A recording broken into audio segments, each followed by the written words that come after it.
damos ti gracias por esta gloriosa oportunidad. Que tú nos concedes, oh Dios, de una vez más exponernos a tu gloriosa palabra. Te suplicamos que nos asista una vez más en esta clase, que podamos, Señor amado, poder captar los principios del arte de aconsejar. Queremos ser eficientes consejeros, Padre amado, que podamos ayudar a otros con los consejos de tu bendita palabra. Sin ti, oh Cristo, nada podemos hacer. Amén. Te lo pedimos en el nombre de Jesús. Amén. Amén. En el día de hoy vamos a entrar, ¿verdad? Quiero entrar en algunos 25 principios que tienen que ver con la consejería. Algo que usted debe tener muy presente en lo que tiene que ver con la consejería.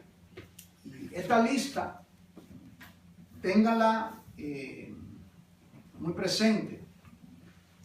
En un momento dado, en el Consejería 2, el próximo año, si el Señor lo concede, estaré hablando por qué la consejería a veces fracasa. ¿Por qué a veces los consejeros fracasan en la consejería? Hay razones, ¿verdad? ¿Por qué a veces hay fracaso, entre comillas?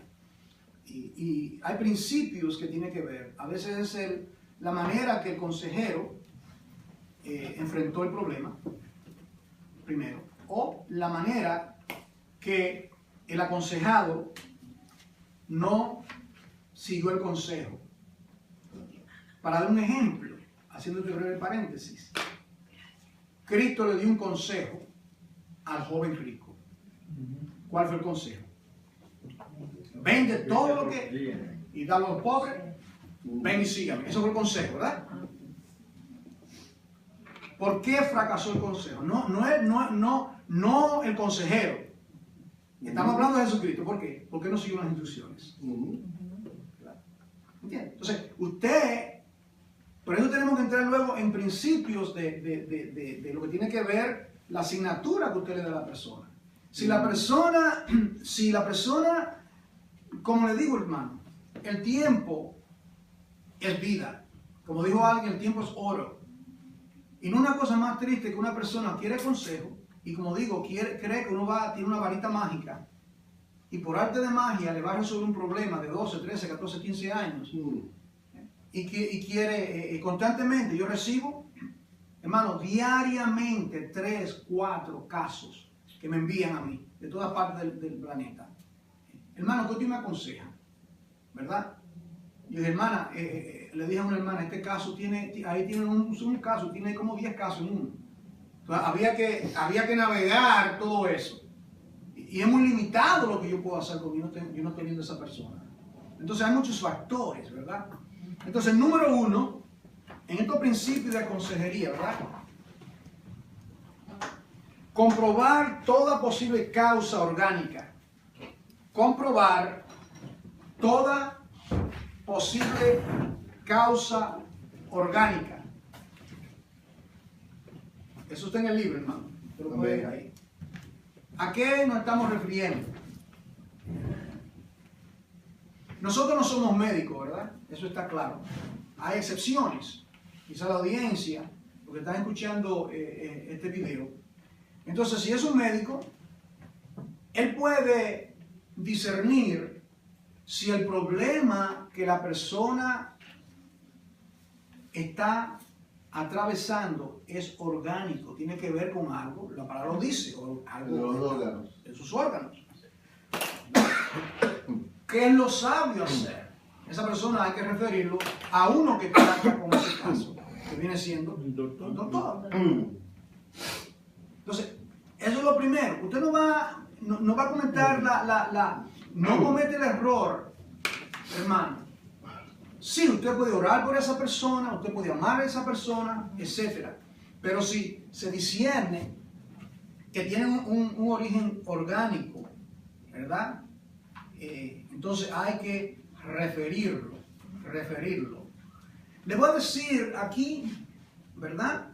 y en esto vamos a elaborar bastante cuando entremos en otros principios de consejería. Okay. Todo problema, absolutamente todo problema que los seres humanos tienen en el planeta caen en 3 categorías. Todo problema. Número 1, si es problema orgánico. Número 2, si es posesión demoníaca. Y número 3, si es problema personal o interpersonal. ¿Okay? Ahí vienen los errores de la psicología y la psiquiatría que quieren añadirle un cuarto y le llaman enfermedad mental. Pero no es orgánico. No es orgánico. ¿Verdad? Yo ordené un libro escrito por un doctor que se llama The Myth of Mental Health. Se llama The Myth of Mental Health. El mito de la enfermedad mental. Y en los 2 capítulos, él establece contundentemente, no es un médico cristiano, para decir, él establece el mito de muchas personas que están recluidas y no tiene que ver con algo orgánico. Hay otra raíz del problema, pero de eso hablamos. Entonces hay que comprobar si el problema es orgánico. ¿Ok? Segundo, las 3 categorías, ¿verdad? Puede ser si es orgánico, decía, si es posesión demoníaca, como Cristo lo establece en los evangelios, o tercero, si es de índole de un problema personal o interpersonal. Yo le diría que ¿cuál sería la mayoría de los problemas? ¿En qué categoría caería? Vamos a ver, si alguien está despierto. Por los pecados. El tercero, problemas personales o interpersonales. Eso sería, yo diría, el 95 puntos, yo no sé cuánto, de la mayoría de los casos caerían en esa categoría de problemas personales o interpersonales, ¿verdad? Habrá casos de posesión demoníaca, y en esos sabemos la autoridad que tiene Jesucristo sobre los espíritus inmundos. Y hablaremos de eso también. Estaremos estudiando la consejería y la posesión demoníaca. Esto no podemos ignorarlo, ¿verdad? No podemos pensar que eso ya no existe, porque todavía existe. Si el diablo existe, los demonios existen. Okay. Segundo, no estimular o intentar un cambio de conducta a personas que no se han arrepentido. Amén. ¿Cuán importante es esto? Amén. No es. Eso es el número 2, ¿verdad? No estimular o intentar cambios en personas que no se han arrepentido. Hemos dicho desde la primera lección, hemos dicho que la confrontación eutética, la confrontación de consejería, es basado en 3 cosas. Recuerda, número 1, algo está mal, ¿verdad? Algo está mal en la persona. Segundo, usamos las escrituras para aconsejarle. Y tercero, para el bien de esa persona, y lo hacemos amorosamente. Eso es parte de amar a Dios y amar al prójimo. Somos guarda de nuestro hermano. Eso fue lo que Dios le dijo a Caín, ¿verdad? Caín dijo, no, ¿acaso soy yo guarda? Sí, tú eres guarda de tu hermano. Y nuestro hermano no solamente es el hermano que se sienta en la congregación con nosotros, es nuestro prójimo. Acuérdense, el prójimo no solamente somos nosotros, el prójimo es aquel que no conoce a Dios también. Ahí se tiende, mi vecino, y ahí se tiende la consejería a una persona extraña, lo que tiene que ver con el buen samaritano. Entonces es un error, y esto, hermano, se ve claramente. Usted está aconsejando a una persona Algo está mal. ¿Okay? Digamos, voy a dar un ejemplo al punto. Digamos un caso de adulterio y usted está aconsejando a una pareja y él o ella ha cometido adulterio, ¿verdad? Y ella o él está devastado por el pecado. Ahora, ¿cuál es el llamado en ese caso? El llamado en ese caso es abrirle las escrituras, mostrarle, ¿verdad?, que ese hombre rompió el pacto del compañerismo de Malaquías 3 y de Malaquías 2 y Proverbios 2, el pacto del compañerismo, y hay que llamarlo al arrepentimiento. Ahora, sería ponerle, o sea, lo que es una curita, ¿verdad? Un vendaje, ¿verdad? A un cáncer, si usted deja que ese hombre o esa mujer se vaya sin mostrar arrepentimiento, hasta que esa persona no se arrepienta, no reconozca y diga, he pecado contra el cielo y contra ti. O diga como David en el Salmo 51, David cuando pecó, he pecado contra Jehová, cuando fue confrontado bíblicamente por Natán el profeta. ¿Cuándo fue que vino la restauración a David? Ten misericordia de mí, oh Dios, conforme a la multitud de tu pecado. David fue restaurado porque se arrepintió. Sí, entonces, si estamos aconsejando, la persona no se ha arrepentido y lo dejamos así, esa persona no se ha arrepentido. Sigue igual. La meta, recuerde, la meta es el cambio. Amén. La meta de toda consejería es el cambio. Sea que sea consejería, los psicólogos, los psiquiatras, los ministros, los siervos, buscamos cambio. Buscamos que la persona cambie, que torne, que coja otro rumbo, otro camino. Entonces, no intente. Yo conozco esto personalmente de personas que no se han arrepentido todavía. Personas que se le han confrontado, que se le ha hablado, le ha mostrado escrituralmente. Mira, hermano, mira, hermana.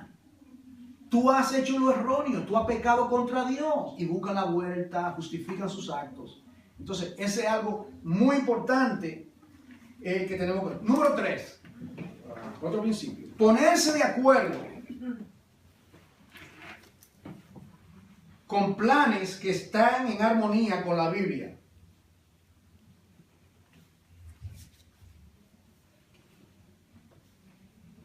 En otras palabras,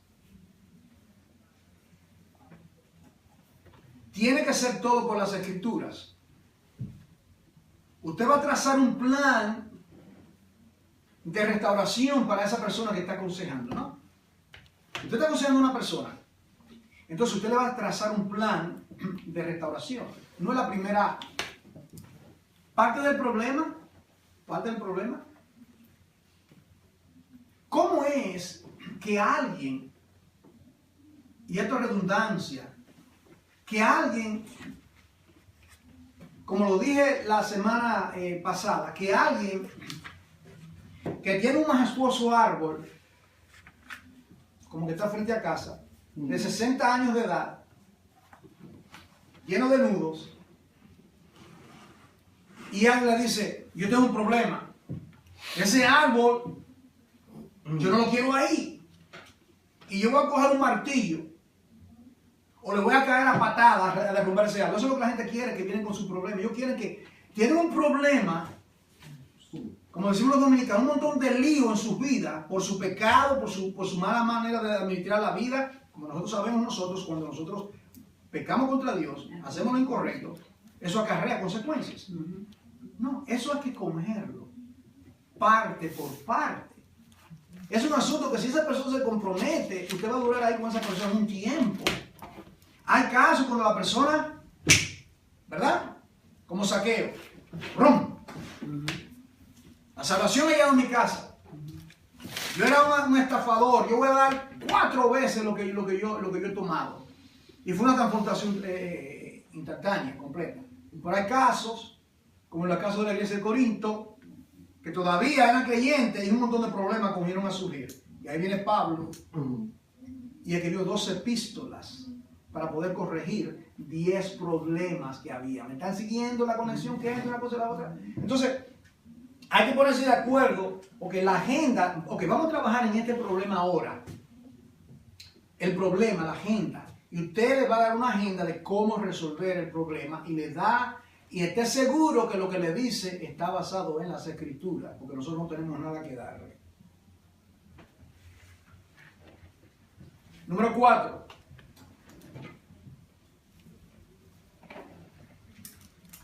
La asignación de trabajo en casa después de comprometerse en el cambio bíblico. En otras palabras, esa persona se va a comprometer a una asignatura que usted le va a dar.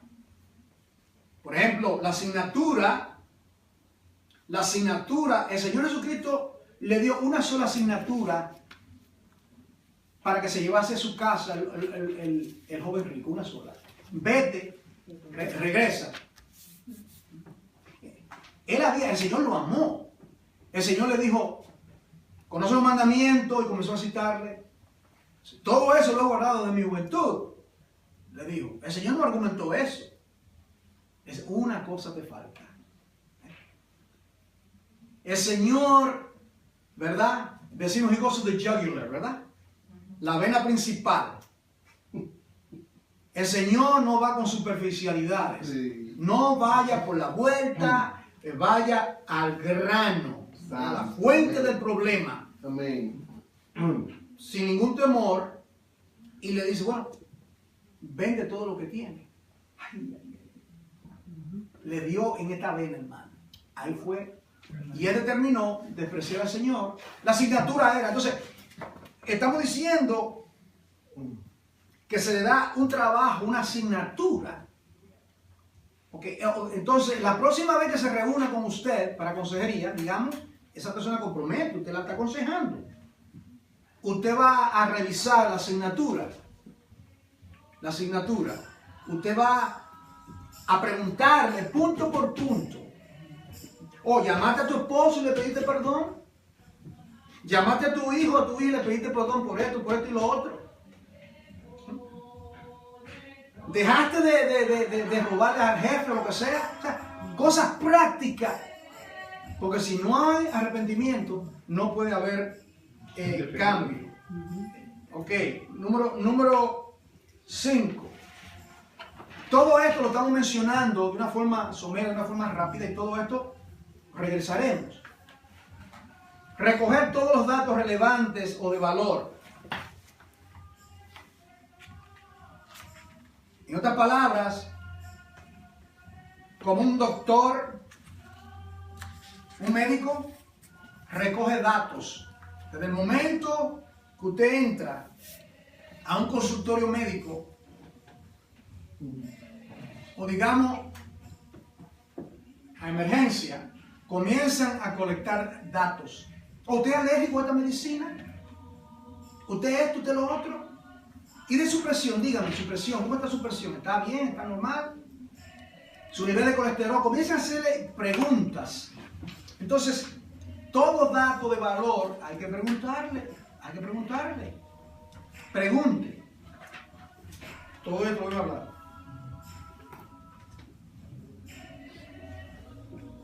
Número 6.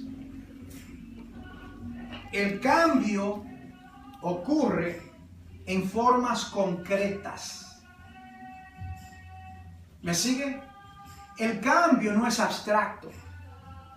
Por ejemplo, Pablo dice en 1 de Corinto, había en la iglesia de Corinto personas que practicaban orgías, borracheras, habían homosexuales en la iglesia de Corinto. ¿Y qué dice Pablo? El evangelio vino a esas personas y hubo cambios concretos. ¿Por qué lo sabemos?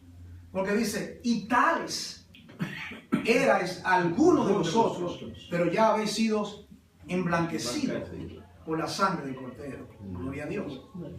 Entonces, si estamos aconsejando a una persona, por ejemplo, usted está buscando cambio concreto, no una cosa, una mediocridad. Usted quiere verdaderamente ver, discernir esos cambios.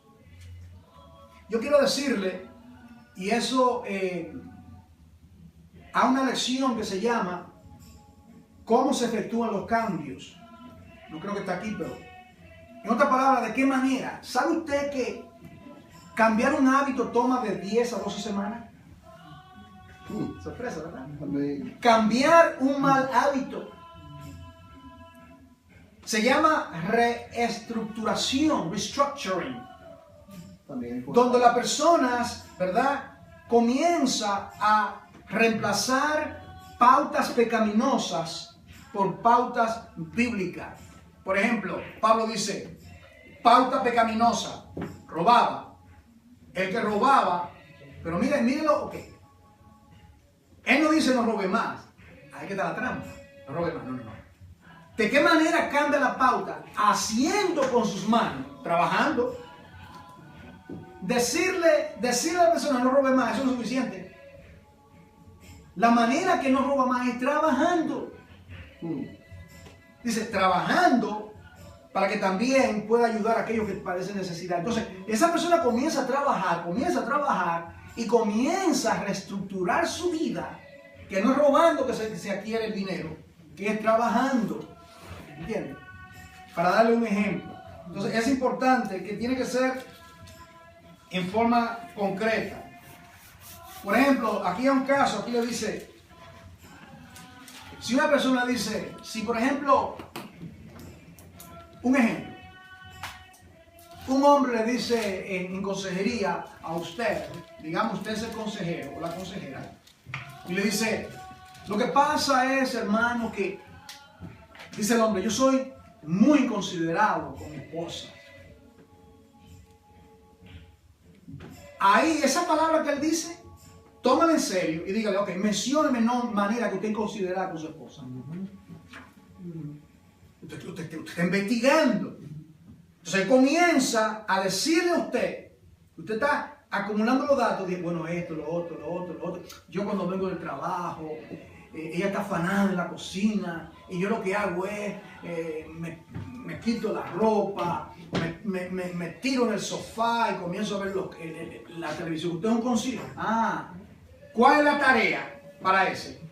A partir de mañana, usted se va a lavar las manos, se va a asear y usted se va a meter en la cocina porque ella come tan bien. Porque no sé cocinar, aprenda a cocinar. Hombre que cocina.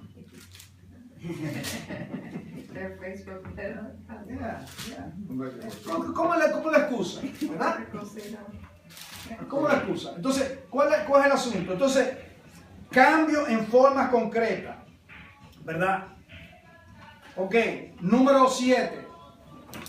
Resuelva los problemas en el orden apropiado.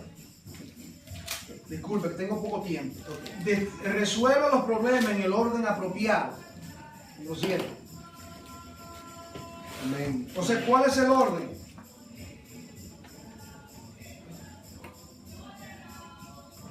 Las personas tienen una serie de problemas. Entonces, usted tiene que coger los problemas principales, digamos, ¿verdad? Un orden. Usted no tomaría, por ejemplo,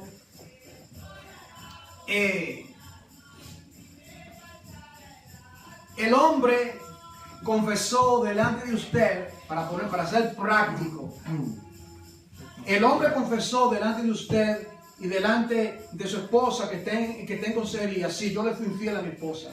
Yo estoy viviendo con otra mujer, le dice, por ejemplo. ¿Verdad? Usted lo llama arrepentimiento. Es reconciliación. Todavía más profundo.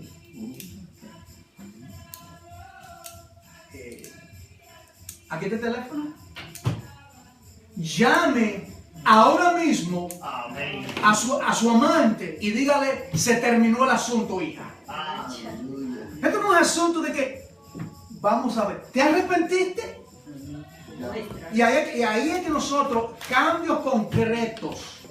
Ahí, si ese hombre, escuchen bien, si ese hombre se arrepintió, si esa mujer se arrepintió, ¿qué haría? Tomaría, se arrepintió, se tornó. Claro, pero los consejeros, no te preocupes, él va a cambiar y con esta superficialidad. Jesucristo era al punto. ¿Qué le dijo? Vete en paz en el momento. Vende todo lo que tiene y sígueme. Mira lo directo que era Jesucristo con el asunto de la consejería. Ok.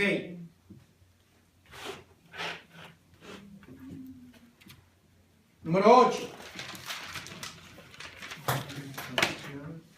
Trata de las relaciones y los resultados.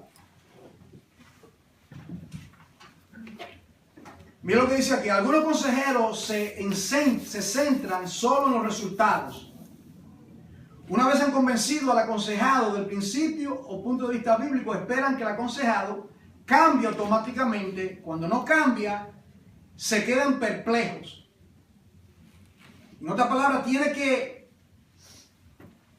Aquí dice, una persona puede estar convencida de la voluntad de Dios y todavía negarse a cambiar. Está convencida pero no convertida. Entonces, la primera relación que se rompe cuando alguien viene donde uno, ¿cuál es la primera relación que se rompe? La relación con Dios. En el caso de que no son creyentes, ya nosotros hemos establecido, ¿verdad? ¿Cuál es el principio? No es consejería, es evangelismo. Ahí va. Evangelismo. No comience a hablar de fe, no comience a hablar de, porque como Cristo amó a la iglesia, si él no entre en ese asunto porque está hablando con una pared, con una bestia, con un animal que no es convertido. Tiene que entrar por el evangelio, presentarle el evangelio. Si esa persona, aquí una pareja hace como un mes, yo estuve hablando con ellos y me contó un montón de cosas. El problema es que usted no conocía a Dios, Señor. Vino creo que 2 veces, yo creo que ya desapareció de la escena. No hubo arrepentimiento. Entonces yo voy a continuar con esa persona. Cuando se le llamó a arrepentimiento, se le dio la agenda, se le mostró amor, se le dio lo que tenía que hacer y la persona no quiere entrar. Voy a seguir dándole estudio, voy a seguir continuando. Esto es lo que te estoy diciendo, lo he llamado al arrepentimiento. Si alguno recibe la palabra, sacúdete, vete a otra misión. Vete a otra misión. Eso es lo que hay que hacer, ¿verdad? Ok, ahora. Número 9. Wow.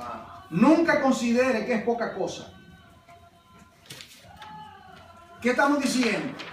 No tengas en poco la severidad del problema de un aconsejado. ¿Verdad? En otras palabras, si esa persona te dice aquí que es un gran problema, no lo minimice. Tampoco minimice un problema. En otras palabras, dice, hermano, eso no es nada. Sí, es grande porque es pecado contra Dios.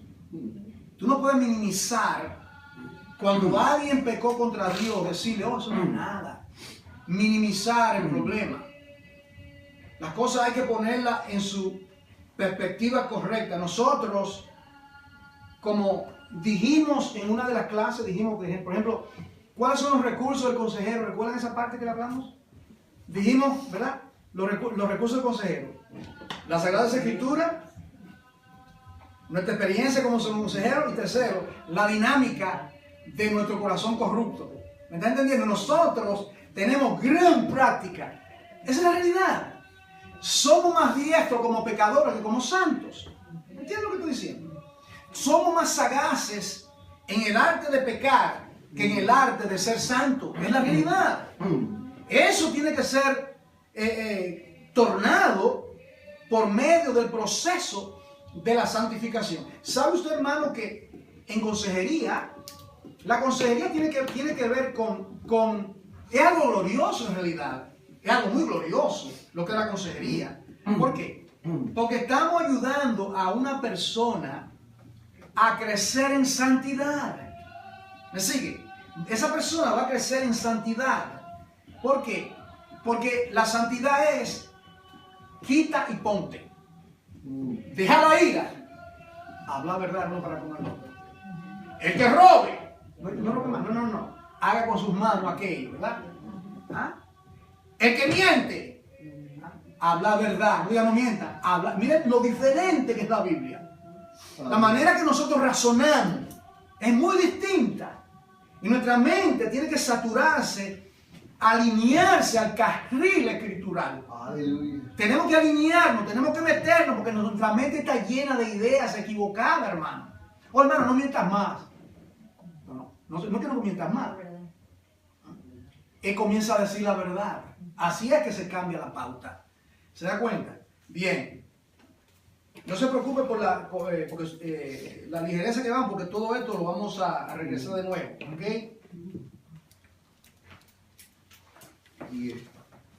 La verdadera empatía es bastante sincera y profunda para estar en desacuerdo. Y voy a leer aquí esta parte. Entra profundamente en el problema del aconsejado para descubrir el aspecto que tiene desde el punto de vista de Dios. Esto es bíblicamente.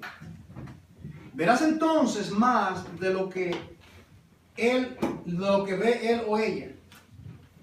Esto es a veces va a llevar a un desacuerdo con la empatía, a menos que haya algún punto en que esté de desacuerdo con el aconsejado. No tendrá ningún consejo para ofrecerle. Tu posición, por ejemplo, debería ser no. Aunque este problema sea tan malo como dice, como puedes ver, esto no es minimizar.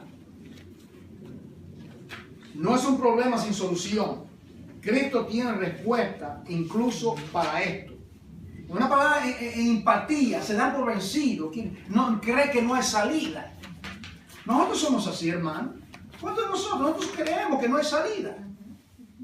Creemos que no hay salida. Constantemente. Porque a veces son unos problemas, ¿verdad? Que estamos acorralados. Por ejemplo, Israel cuando salió de Egipto.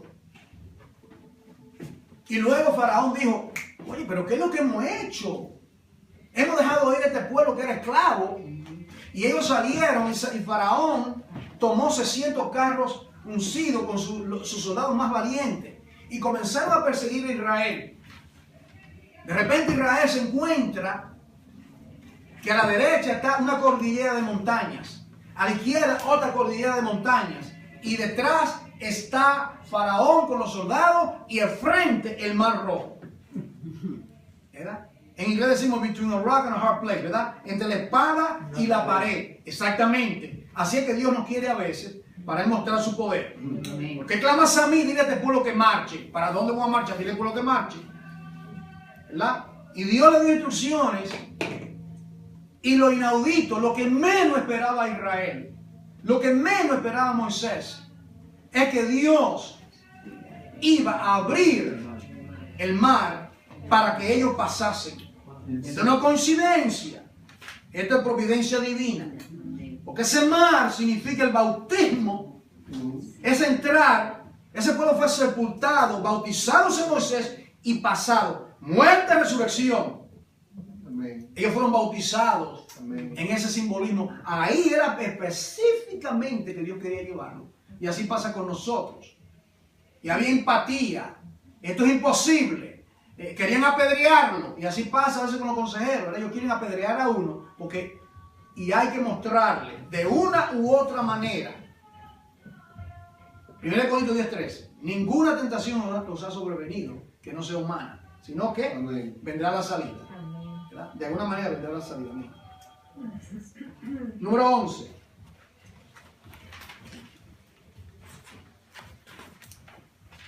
Aquí viene a veces la conmiseración, ¿verdad? La persona se sumerge en sus penas. Dice, empatizar con el sufrimiento, no con la conmiseración. Ay, qué pena me da tu caso, hermano, ¿verdad? Lamento y llora. No, está bien, esa persona está sufriendo.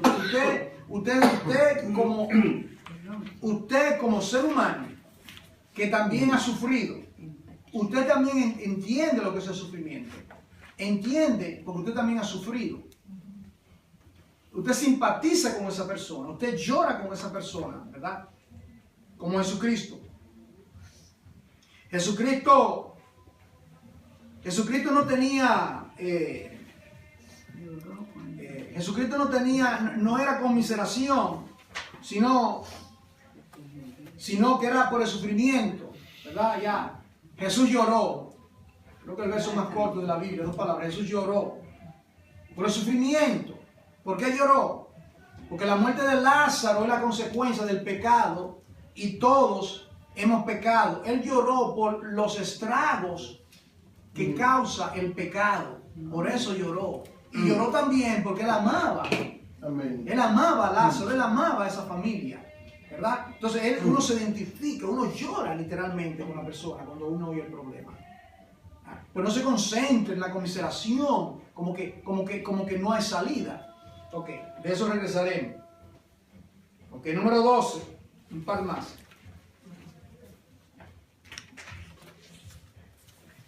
Pasa tan rápidamente como pueda del problema a la solución. La costumbre es que la persona solamente quiere hablarle del problema. Y le da, y le menciona, y se concentra en relatar el problema. ¿Verdad?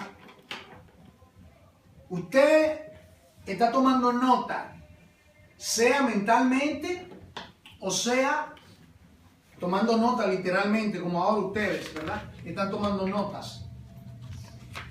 Pero mientras está tomando notas, y usted vuelvo y le digo, si quiere ser un buen consejero, tiene que ser un excelente estudiante en las escrituras, si no, como dice la expresión, no va a dar pie con bola. No va a poder, tiene que tener algún plan. Usted debe hacer aquí mismo en esta clase, determinar de qué manera yo voy a crecer en mi conocimiento de las escrituras. ¿Cómo voy a leer? ¿Qué puedo hacer? Para eso estamos nosotros, estamos los pastores. ¿De qué manera puedo aprender más? Yo quiero aprender más de la palabra. ¿De qué manera? Sugiera cursos a los pastores. Hable con los pastores, hermano. Queremos un curso, cómo estudiar la Biblia, por ejemplo. Implementarlo. Bibliología. Tenemos un curso que se llama Bibliología, que hemos preparado. Todo esto, ayudarle a navegar las escrituras. Entonces, usted sabe que aquí en la parte de atrás del manual están todas esas escrituras. Yo tendría esto, esta parte. Yo tomaría esto es Juan Córdoba ahora hablando, yo tomaría esto, hacía una copia, un Xerox de esto, en el libro de casos que ustedes van a escribir, el panfleto lo tengo atrás. Entonces cuando tengo los casos, estoy leyendo qué escrituras ayudan a esto, qué textos bíblicos ayudan a esto, y saber explicar, no solamente leerlo, saber implementarlo, estudiar el pasaje, hacer un exégesis, desmenuzar el texto, mirar el contexto y aplicar esos principios, ¿verdad? Escriturales. Ok, entonces pasar del problema a la solución. Casos y más casos. La escritura está repleta de casos bíblicos. Yo estoy hablando esto ahora. No tengo esto anotado, pero al hablar vienen esos casos en mi mente. Problema, Juan capítulo 3, el problema de la mujer de Nicodemo. Creía que había nacido de nuevo. Se habló del problema. La solución, de cierto te digo. Ahí está la solución. Tiene que nacer de nuevo. Él no te iba a seguir de otro maestro. No. Él habló del problema, la solución. La mujer de Samaria, Juan 4. ¿Ah? Me parece que eres profeta. Este pozo aquí, ella estaba evadiendo cuando el Señor Jesucristo, ¿verdad?, tomó la espada y en un momento le dijo, llama a tu marido. Ese no sabía lo que estaba pasando. Llama a tu marido. No tengo marido. Exactamente. Ha tenido X cantidad y el que ahora tiene no es tuyo. Ahí fue, ¿le fue a dónde? The jugular. Wow. Fue directamente La figura. ¿Y cómo es que alguien tiene un problema y usted está discerniendo cuál es lo más principal? Y usted se va a ir hablando de minusas, cuando el problema principal, ¿verdad? O es que, por ejemplo, el marido viene y le dice que ha cometido adulterio y que también no hay dinero para pagar el alquiler que están padeciendo. Usted se va a concentrar en el alquiler de la casa. Oye, pero el problema principal es el adulterio, que está gastando su dinero con otra mujer. El problema, una vez que ese hombre se arrepienta de su adulterio, el dinero regresará a la casa. Porque es que está gastando el dinero, está sacando a esa mujer a cenar, ¿verdad? Bueno. Está pecando. Entonces, la manera que lo va a resolver es hablando del problema principal. Ok.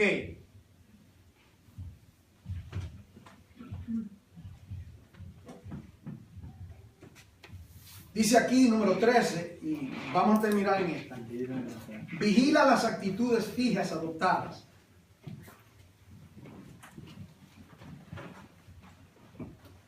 Vigila las actitudes fijas adoptadas. Está lo que se llama, en inglés decimos body language. ¿Entendemos? Lenguaje del cuerpo. Uno conoce. Por ejemplo, el body language. Cuando Pedro predicó el sermón el día de Pentecostés y trajo la espada del Espíritu. ¿Y qué dijo? Dijeron ellos, para los hermanos, ¿qué haremos?